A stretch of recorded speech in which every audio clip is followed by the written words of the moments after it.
Bonjour à tous, je vous propose de commencer ce webinaire.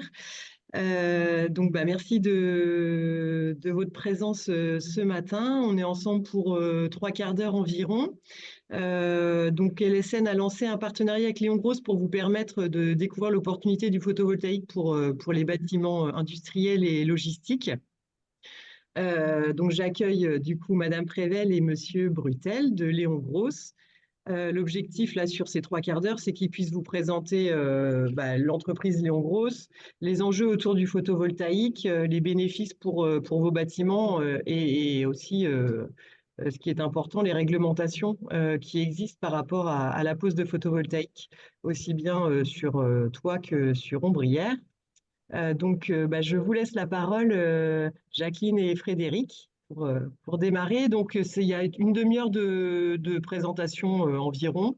Et puis après, on poursuit avec un temps de questions-réponses. Donc, n'hésitez pas à poser vos questions à la fin ou même pendant si il y a des grandes phases de présentation. Il ne faut pas hésiter à poser vos questions au fur et à mesure. Un grand merci. Et puis, c'est à vous, Léon Gross. Merci beaucoup.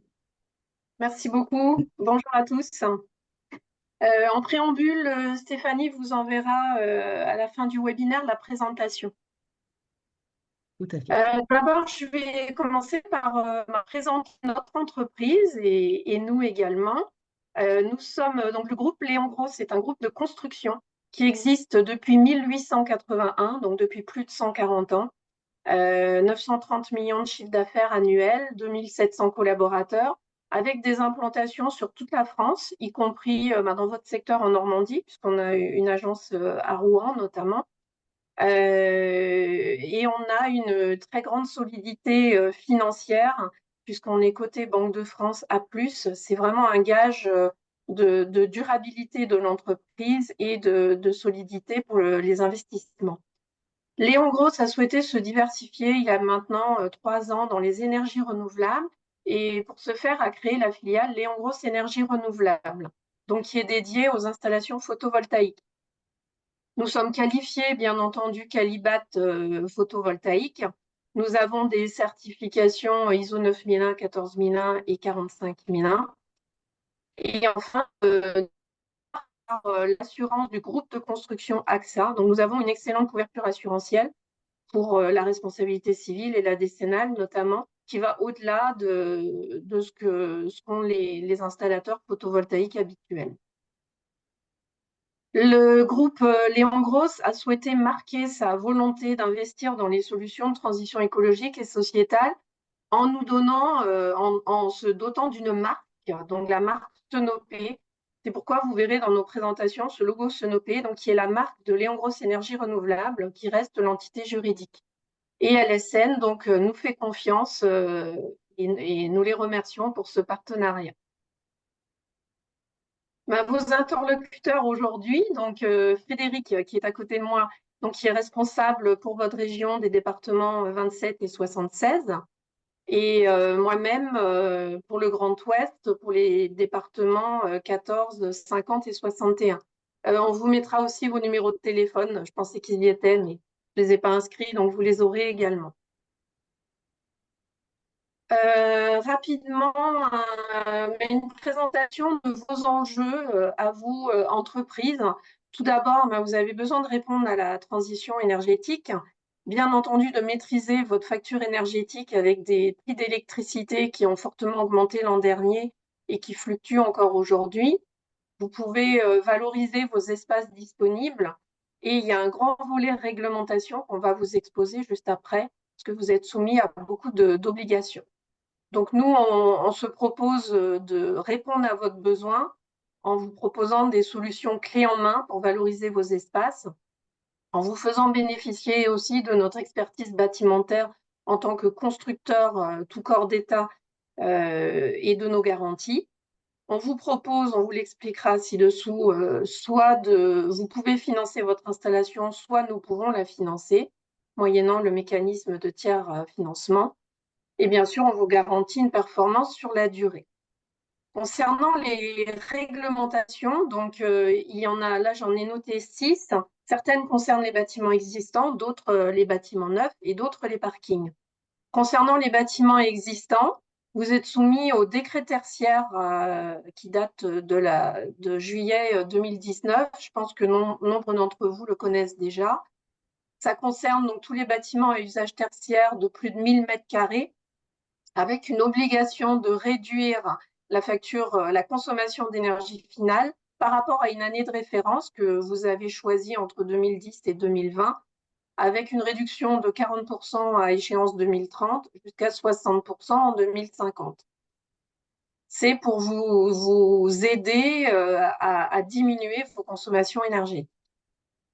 Sur la partie bâtiment neuf, la loi climat et résilience impose maintenant sur tous les bâtiments à usage donc commercial, artisanal, industriel de plus de 500 mètres carrés d'emprise au sol ou pour les bâtiments à usage de bureaux de plus de 1000 mètres carrés d'emprise au sol, donc pour ces bâtiments neufs, soit de solariser, soit de végétaliser un tiers, en gros 30% de la surface de la toiture.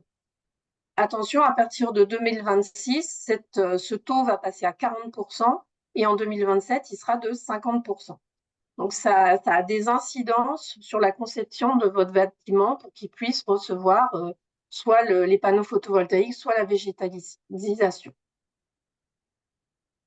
Pour les bâtiments neufs encore, on a la RE 2020 qui permet d'améliorer les consommations et surtout les indicateurs carbone énergie et carbone construction. Donc ça, c'est à prendre en compte lorsque vous concevez votre bâtiment neuf. Concernant les parkings, donc qu'ils soient neufs ou existants, il y a maintenant obligation de mettre en place un point de recharge électrique toutes les 20 places de parking. Vous voyez, l'échéance, c'est le 1er janvier 2025, ce qui va venir très vite. Pour les parcs de stationnement existants, ça c'est donc la loi APER, accélération de la production des énergies renouvelables, qui est sortie en mars l'année dernière, qui concerne tous les parkings de plus de 1500 mètres carrés. Dans les 1500 mètres carrés, on va considérer et les surfaces de stationnement et les surfaces de circulation du parking. Et l'obligation porte sur 50% de la surface en ombrière photovoltaïque. Donc, pour les parkings de plus de 10 000 mètres carrés, l'échéance, c'est le 1er juillet 2026. Pour les parkings donc entre 1500 et 10 000 mètres carrés, c'est 1er juillet 2028. Ici, le gouvernement a choisi un régime d'obligations et de sanctions. Donc, si les obligations ne sont pas remplies, il y a des sanctions tous les ans jusqu'à mise en conformité en fonction de la surface du parking. Les parcs de stationnement neufs ne sont pas puisque pour tout parc de stationnement neuf de plus de 500 mètres carrés, cette fois-ci, vous devez soit ombrager par un dispositif photovoltaïque ou végétal la moitié de la surface, soit rendre perméable l'autre moitié de la surface, c'est-à-dire ne pas mettre d'enrobé. Et la petite nouvelle qui est en cours de préparation, qui va bientôt sortir, c'est l'obligation maintenant pour les bâtiments existants de plus de 500 mètres carrés d'emprise, comme pour les bâtiments neufs en fait, d'intégrer 30% de la surface de toiture en photovoltaïque ou en végétalisation. Donc ça, on attend les textes, mais c'est quelque chose qui arrivera dans quelques mois, on va dire, donc à prendre en compte pour vos bâtiments existants. Je passe la parole à Frédéric pour quelques rappels sur le principe du photovoltaïque. Bonjour à tous et à toutes. Merci Jacqueline pour cette vision sur tout ce qui était réglementaire. Donc moi, je vais vous faire un focus en fait sur le photovoltaïque et comment on produit le photovoltaïque en France et un petit peu les systèmes de consommation qu'on a. Donc, qu'est-ce que c'est qu'un module photovoltaïque? Alors, on parle beaucoup de solaire, de photovoltaïque aujourd'hui dans toutes les discussions de bâtiments et tout. Il faut savoir qu'aujourd'hui, le photovoltaïque, c'est la façon où on va transformer en fait de l'énergie solaire en courant électrique. Donc là, je vous ai mis un petit schéma qui reprend en fait le système. Donc, c'est constitué surtout de verre, hein, donc à 70% de verre, et après par des cellules PV qui sont du silicium. Et en fait, il faut savoir que tous ces produits aujourd'hui sont recyclables. Pour répondre aux questions souvent sur est-ce qu'un panneau photovoltaïque est une pollution ou autre? Alors, oui et non, puisqu'en fait, aujourd'hui, on sait recycler jusqu'à 94% du panneau photovoltaïque. Qu'est-ce qu'on a aujourd'hui? Donc, les panneaux photovoltaïques sont nommés en puissance, en watts crête. Donc, il faut savoir qu'un panneau photovoltaïque, en règle générale, c'est 2 mètres carrés hein, à peu près de superficie et ça produit 440 à 450 watts crête pour un panneau. Et dans les latitudes où on se situe aujourd'hui, on est à peu près à 1000 heures, donc entre 900 et 1100 heures donc, de production, ce qui fait qu'on a à peu près la même productive en mégawattheure que la puissance des panneaux. On a une durée de vie aujourd'hui des installations qui est donnée à plus de 30 ans, puisque aujourd'hui déjà les fabricants de panneaux donnent les durées de vie des équipements à 25 ans.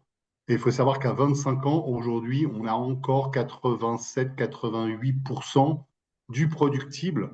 Et on va tendre dans les années à venir encore à augmenter cette consommation, cette production, ce qui fait qu'aujourd'hui, le panneau photovoltaïque est un produit qui est fiable et qui permet de pouvoir produire de l'énergie sur du long terme. La différence dans les années 2000 où les rendements étaient beaucoup moindres et on perdait un petit peu plus de puissance. Aujourd'hui, c'est quelque chose qui est durable dans la durée. Et en fait, le tout, c'est qu'on doit avoir aujourd'hui des équipements électroniques. C'est plutôt l'électronique qui est derrière, qui est le maillon faible. Mais par contre, le panneau est un truc où aujourd'hui, on peut travailler sur 30-35 ans sans aucun problème. Le bilan carbone, aujourd'hui, la réglementation française impose un bilan carbone inférieur à 550 kg équivalent CO2 kW crête. Il faut savoir que 80% des panneaux qui sont produits ou commercialisés en France respectent cette réglementation. C'est juste à faire attention quand on fait des projets qu'un développeur ne vienne pas avec des vieux panneaux. Mais bon, en règle générale, tous les panneaux aujourd'hui respectent cette réglementation. On peut changer de slide. Concernant les modules photovoltaïques et sa production, donc je vais expliquer qu'aujourd'hui, on prend en fait la puissance du soleil. Le soleil va être en fait par rapport au nombre d'heures d'ensoleillement et on voit que sur les latitudes, donc à l'ouest de Paris, on se retrouve sur des latitudes qui sont à 900 voire 1000 heures d'ensoleillement. Ce qui est vraiment différent de ce qu'on peut avoir aujourd'hui sur le sud. Il faut savoir que quand on met un panneau photovoltaïque dans le nord, il produit à peu près 40% de moins de productible qu'un panneau qui va être placé sur une zone Nice ou Perpignan, où on a vraiment des durées d'ensoleillement qui peuvent même dépasser les 1400 heures d'ensoleillement annuel. Donc vous voyez bien que quand on fait une installation de 100 ou 200 000 euros, la rentabilité est beaucoup plus forte dans le sud que dans le nord. Mais aujourd'hui, avec tous les systèmes d'autoconsommation et de prix d'énergie qui ont augmenté et la baisse des panneaux photovoltaïques, on arrive à avoir quelque chose qui est rentable aujourd'hui dans nos latitudes. Alors, le principe de fonctionnement en fait des consommations, on va voir le slide suivant. Voilà. Type de valorisation. Deux types de valorisation aujourd'hui sont possibles aujourd'hui sur la consommation des panneaux photovoltaïques. Donc le premier en vente totale, c'est-à-dire qu'aujourd'hui on va mettre des panneaux photovoltaïques sur une superficie, donc qui peut être une toiture, qui peut être un sol délaissé. On n'en a pas parlé tout à l'heure, mais on peut prendre aussi un sol délaissé quand vous avez des sols délaissés d'1 ou 2 hectares autour de vos bâtiments. Ça peut être intéressant pour pouvoir faire baisser le coût de production du solaire, ou une toiture ou un parking. Donc, c'est là où vous allez avoir des réglementations qui vont se mettre en vigueur. On va pouvoir vous faire une location en fait, de cette superficie et pouvoir réinjecter en vente totale cette énergie qui sera en fait rachetée par des mécanismes creux, donc Commission de la régulation de l'électricité, qui va nous donner des tarifs de rachat, qui va pouvoir nous sécuriser un prix de rachat sur cette énergie. Deuxième solution, l'autoconsommation. Donc l'autoconsommation, aujourd'hui, donc on utilise en fait ces superficies. Toute l'énergie qui est produite et qui peut être consommée à l'instant T va être prise sur le réseau, du moins va être prise sur le photovoltaïque et injectée dans le bâtiment. Si on a trop d'énergie à un instant T, on va pouvoir faire ce qu'on appelle une revente du surplus, donc on va le réinjecter sur le réseau. Et naturellement, il va manquer à un moment de l'énergie parce que le solaire ne fonctionne pas la nuit. Et des fois, il ne suffit pas à produire un bâtiment, donc on va racheter de l'énergie sur le réseau. Ça, c'est le principe de base qu'on peut décliner aussi dans un deuxième système qui est en fait l'autoconsommation collective. Alors, l'autoconsommation collective, c'est quelque chose qui est assez récent en France, mais qui techniquement aujourd'hui est réalisable. On peut imaginer aujourd'hui d'avoir des bâtiments qui seraient producteurs d'énergie, mais qui ne consommeraient pas assez d'énergie, mais avoir des consommateurs qui se retrouvent en périphérie de ces centrales. Et donc là, ce qu'on ferait, on ferait ce qu'on appellerait un microgrid. On viendrait en fait produire de l'énergie à destination de nos voisins. Donc en gros, aujourd'hui, dans une zone urbaine, alors la distance maximale est 2 km. Il faut savoir que quand on est en périurbain, on peut monter entre 5 et 10 km avec Enedis. Il y a des études qui peuvent être faites. Donc, c'est des solutions qui peuvent être adaptées en fait quand on a des grands bâtiments et qu'on voudrait optimiser au mieux l'énergie. Alors, quel est l'intérêt? C'est qu'on peut valoriser l'énergie d'une meilleure façon que celle aujourd'hui qu'on a avec les systèmes de rachat de la CRE. Voilà. Ensuite, sur les offres photovoltaïques, je vais repasser la main à Jacqueline. Donc, Senopé, quand vous avez un projet, nous allons collecter vos données et faire une première étude pour définir l'installation qui correspond le mieux à vos besoins. Ensuite, nous allons vous proposer une solution de financement si vous n'avez pas la capacité à investir en propre. Et quoi qu'il en soit, nous assurons la conception, la réalisation et nous pourrons vous proposer également une offre de maintenance. Nous nous occupons de l'ensemble des démarches administratives. Donc, dans les démarches administratives, vous avez les autorisations d'urbanisme qui peuvent aller d'une simple déclaration préalable quand on est en toiture ou d'un permis de construire s'il s'agit d'une ombrière ou d'une centrale au sol. Et on va également s'occuper de la demande de raccordement auprès d'Enedis, donc la création du dossier en amont et ensuite la demande de raccordement effective une fois que la centrale est installée. Pour réaliser les travaux d'installation, nous nous occuperons évidemment de la commande de l'ensemble du matériel et jusqu'au raccordement de la centrale. Et ensuite, une fois que la centrale est mise en service, donc on peut, si vous avez investi vous-même, on peut vous proposer un contrat de maintenance. Donc la maintenance, c'est à la fois la maintenance préventive, puisqu'on a des contrôles annuels qui sont faits, et y compris le nettoyage des panneaux. Et puis la maintenance curative, quand il y a un dysfonctionnement, nous intervenons pour réparer le problème. Si vous investissez vous-même, on vous propose un contrat de maintenance que vous pouvez souscrire ou pas, comme vous le souhaitez. À la fin de vie de la centrale, vous pouvez choisir de continuer de l'exploiter, parce que comme l'a dit Frédéric, aujourd'hui, les installations, c'est au moins 30 ans. Ça peut aller au-delà, donc le rendement sera un petit peu diminué, mais elle fonctionne tout à fait. Soit vous pouvez choisir de la démanteler et de la recycler. Donc ça, c'est dans 30-35 ans. On a du temps pour ça. Senopé de toiture. Alors, c'est important ici, on va qualifier quand même les projets pour lesquels nous répondons. Donc, une toiture au-dessus de 1000 mètres carrés, un parking de plus de 50 places ou un foncier de plus d'1 hectare. Pour les toitures, un petit mot sur la notion de PV Ready. Quand vous avez un bâtiment neuf, il est très simple de le concevoir de façon à ce qu'il puisse supporter cette surcharge photovoltaïque qui est de 16 à 25 kg au mètre carré selon le procédé. Et si votre bâtiment est isolé sous étanchéité, il faut absolument un isolant incompressible de classe C. Donc en bâtiment neuf, on prévoit ça dans la conception avec votre maître d'œuvre et c'est relativement simple. Sur un bâtiment existant, c'est un petit peu plus complexe parce qu'il faut au préalable vérifier d'un point de vue structurel que le bâtiment est à même de supporter cette surcharge. Il peut y avoir nécessité de mettre des renforts si la conception du bâtiment ne permet pas la surcharge. Et puis, si l'isolant n'est pas de classe C et qu'il n'est pas l'heure de le changer, dans ce cas-là, on ne pourra pas venir installer de centrale photovoltaïque en toiture.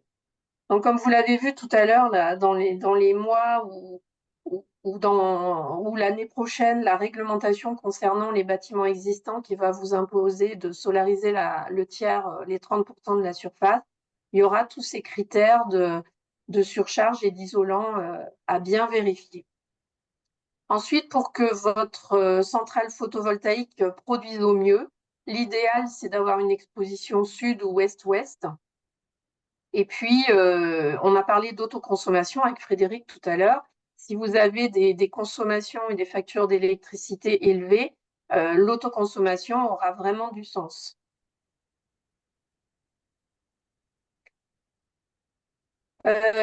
Si vous avez la carte de France, donc comme on l'a dit tout à l'heure, Sonopé intervient partout en France. Donc les petites centrales jaunes sont les centrales en toiture, les vertes sont les centrales en ombrière. Donc on s'appuie sur nos agences de construction en proximité dans la région pour avoir des bases de bureaux et de travail qui nous permettent d'intervenir partout en France. Donc aujourd'hui, on a 120 mégawatts en développement avec plus de 80 projets sur l'ensemble du territoire. Et nous pouvons répondre sans problème dans le secteur Normandie. Quelques références choisies parmi toutes les références que nous avons. Donc pour la petite histoire, la première que nous avons faite il y a 3 ans, c'est chez nous, c'est chez Léon Gross. Parce que on a voulu explorer plusieurs techniques de pose. Donc, on avait une centrale ici en toiture sur un bâtiment dépôt matériel qui fonctionne à merveille depuis 3 ans maintenant. On a réalisé un certain nombre de toitures. Donc ici, c'est le stade olympique Yves du Manoir qui a été inauguré il y a peu de temps pour les JO 2024, sur la toiture duquel on a installé 100 kW crête. La cité administrative d'Evry, donc c'est la préfecture d'Evry, on a installé 300 kW crête. Donc tous ces projets, quasiment tous, sont en autoconsommation. Un lycée dans la région lyonnaise, à Meyzieux, donc c'est un lycée neuf. On a installé ici 4 ombrières photovoltaïques dans le département 77, sur plusieurs sites. Un grand centre commercial dans l'Isère, en toiture bâtiment neuf. Ici, toujours pour la petite histoire, c'est le siège de la DRSD qui s'équipe également d'une centrale photovoltaïque en toiture. Une concession automobile dans le Jura. Et puis sur la deuxième slide, des opérations un petit peu plus grandes. Donc on a une centrale au sol pour le moment. Il faut savoir que le délai pour les centrales au sol est beaucoup plus long que pour tout autre projet. Donc on en a plusieurs en gestation. Celle-ci est en développement. Donc 15 mégawatts crête en Ardèche. On a des bâtiments industriels, donc N plus P. Ça, c'est dans un département que couvre Frédéric. Si tu veux nous en dire un mot, Frédéric? Oui, là, c'est un bâtiment qui est en ICPE, en fait, avec une réglementation bien particulière, où on va faire de l'autoconsommation à 100%. C'est un centre de déchets industriels, donc on voit, c'est 13 000 mètres carrés à peu près de toiture, et on met 1330 kilowatts crête. Donc ça, c'est un projet qui est en train de sortir de terre, donc qui a été signé en fin d'année dernière, qui met à peu près une année pour sortir. Ensuite, on a d'autres, vous voyez en fait sur les autres slides, les autoconsommations, donc aussi bien en sol et en ombrière. On arrive à faire aussi pas mal de mix, en fait, ce que j'expliquais tout à l'heure. Quand vous avez un bâtiment, si on peut réduire en fait le prix de l'énergie, on va vous faire un mix entre de la toiture et du sol, ou de la toiture et des ombrières, pour dire d'être vraiment optimum en fait par rapport à ce que vous allez avoir. Si on regarde par exemple le client de Lac, on va avoir des ombrières et du sol, ce qui va permettre de pouvoir réduire un petit peu les consommations. Je ne sais pas si on a derrière, on a les offres, si tu peux me passer les offres. Oui, on a maintenant. Ah oui, avant je voulais parler des mécanismes de financement et Oui, vous posez tous la question de savoir s'il y a des aides. Alors, je vais être un petit peu rabat-joie sur les solutions de financement. Donc, le principe quand vous investissez, donc en autoconsommation, vous, vous payez l'investissement photovoltaïque et vous consommez toute l'énergie photovoltaïque pendant toute sa durée de vie. Donc, cette énergie, elle est tirée directement de la centrale et puis vous complétez vos besoins auprès de votre fournisseur. En vente totale, donc comme je vous disais tout à l'heure, nous pouvons assurer la maintenance. Et dans ce cas-là, toute l'énergie photovoltaïque qui est produite, elle est injectée sur le réseau et vous percevez une rémunération. Dans le cas où nous investissons pour l'autoconsommation, donc on va venir installer la centrale photovoltaïque sur votre site, que ce soit en toiture, en aubrière ou au sol. Vous allez bénéficier de la totalité de la production de la centrale pour autoconsommer et pour revendre le surplus. Et en échange, pendant une durée de 20, on est plutôt 25 ans dans la région Normandie, vous allez donc consommer l'énergie et vous allez nous verser un loyer. Dans le cas de la vente totale, c'est un petit peu différent. Donc, nous restons également propriétaires de la centrale sur votre site. C'est nous qui réinjectons l'électricité sur le réseau Enedis et donc qui bénéficions de la vente de cette électricité. Et en échange, c'est nous qui vous versons un loyer, soit une rente annuelle, soit une soulte à la mise en service de la centrale. Cette soulte peut vous aider à financer une partie des travaux de construction ou de rénovation d'un bâtiment sur votre site. Les avantages du tiers investissement, c'est que déjà, vous n'investissez rien, donc vous gardez votre capacité d'investissement pour votre activité ou votre process. Vous avez une garantie totale, donc on effectue la maintenance et le remplacement des équipements pendant toute la durée de vie de contrat, avec une garantie du taux de disponibilité de la centrale. Vous avez évidemment zéro risque, tous les risques sont pris en charge par Sonopé. Et ça vous permet, donc dans la valorisation de l'énergie, soit en vente totale de bénéficier d'un loyer ou d'une rente pour l'occupation du foncier, soit en autoconsommation, de bénéficier d'un prix de sortie centrale vraiment attractif par rapport à votre tarif d'achat d'électricité et de vous prémunir contre les futures augmentations de ce tarif.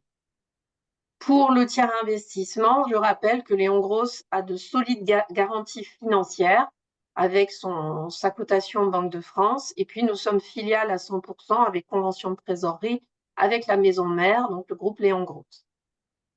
Concernant donc les subventions, ce qui est important de savoir, donc pour les installations inférieures à 500 kW crête, en fait, c'est le tarif d'achat du surplus ou de la vente totale, c'est ce tarif-là qui est subventionné. Donc, le tarif d'achat, c'est EDF obligation d'achat. C'est un tarif qui est garanti pendant 20 ans. Donc, aujourd'hui, alors là, j'ai mis l'arrêté du 22 décembre 2023, il était à 12,08. Le nouvel arrêté vient de sortir la semaine dernière. Il y a un arrêté tous les trimestres qui définit la valeur de ce tarif d'achat. Une fois que le contrat est passé avec EDF OA, ce tarif d'achat, il est garanti pendant 20 ans. Bien sûr, il est réévalué tous les ans moyennant un coefficient de révision, mais en tout cas, il ne diminuera pas. Donc, c'est le tarif qui est subventionné. Et puis, dans le cas où vous êtes au-dessus de 500 kW crête, ça sera un appel d'offres creux auquel nous allons candidater. Et c'est également un tarif subventionné. Il n'y a pas d'autres subventions, sauf ponctuellement par les régions ou par l'ADEME. Donc ici, en région Normandie, en ce moment, il y a bien un tarif, donc une aide de 25% du prix fourni posé de l'installation qui est plafonné. Mais attention, ça implique que vous n'avez aucune revente du surplus. Donc pas de raccordement au réseau Enedis. Vous devez tout autoconsommer, enfin en tout cas, autoconsommer un maximum puisque vous ne pourrez pas revendre de surplus. C'est tout simplement pour ne pas cumuler les aides, donc l'aide de la région et l'aide du tarif subventionné de l'État. Et puis, de temps en temps, il y a des aides de l'ADEME qui concernent uniquement les études, donc les études de faisabilité pour l'autoconsommation. En ce moment, il n'y en a pas dans votre département. C'est à surveiller régulièrement, que ça varie au gré du temps. Voilà absolument tout ce qu'il y a au niveau des subventions. Donc, je le redis encore une fois, c'est le tarif d'achat de l'électricité qui est subventionné en priorité. Pour les exemples, Frédéric, tu veux en parler? Oui, je vais prendre la main sur les exemples. Donc, en fait, aujourd'hui, on vous a mis quelques slides sur un peu ce qu'on fait comme étude à chaque fois sur les sites. Donc là, on part sur un bâtiment, donc voilà, sur une toiture hein, et un parking qui pourrait être solarisable. On va regarder ce que va consommer, donc la courbe de consommation. Nous, on va la regarder 10 minutes par 10 minutes, mais on fait un cumul mensuel pour voir un peu comment le bâtiment consomme. On voit qu'il consomme plus l'hiver que l'été. De là, on va pouvoir sortir, donc la slide suivante, on va pouvoir sortir donc des préconisations de savoir où on va se placer, donc avec le nombre de panneaux qu'on va mettre, les tailles de centrales, voir le type de matériel qu'on peut utiliser. Là, on voit, on utilise des Jinko en 440 watts crête, donc des équipements qui sont haut rendement. Donc de là, on va savoir le nombre de panneaux qu'on va mettre, le nombre de kilowatts crête qu'on va pouvoir produire. De même, on va regarder s'il y a d'autres zones qui sont solarisables. Donc si on passe la slide suivante, on va voir.